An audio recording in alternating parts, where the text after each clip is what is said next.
לומר לכם את האמת, עברתי תופת שלא חשבנו ולא ידענו שנגיע למצב. קודם כל אמרו לנו שהם אנשים שמאמינים בקוראן והם לא יעשו לנו רע, הם ייתנו לנו את אותם התנאים שיש להם בתוך המערות.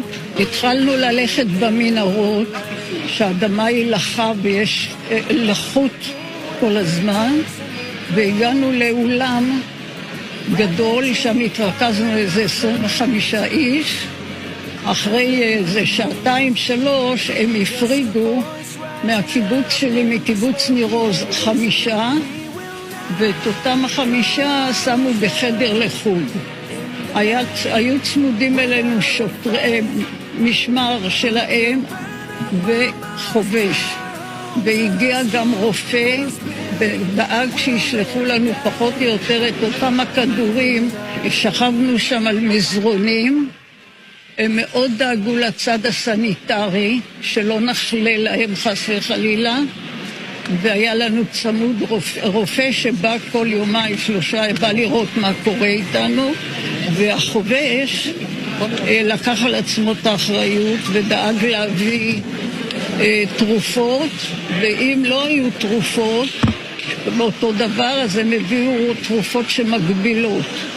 היה איתנו בחור שעף עם האופנוע שסחבו אותו, והוא היה פצוע ידיים, רגליים, זה היה רחמנות לראות אותו. ישב הפרמדיק כל יום שעה וחצי, ריפא אותו, הביא אותו עכשיו למצב טוב יותר, הרבה יותר טוב. הרופא שלח סוג של אנטיביוטיקה. הם דאגו לכל הפרטים, ויש פה מלא נשים ויודעות מה זה היגיינה נשית. הם דאגו שיהיה לנו הכל. הם דיברו איתכם, הם שוחחו איתכם? הם ניסו, אנחנו אמרנו להם בלי פוליטיקה, אבל הם דיברו על כל מיני דברים.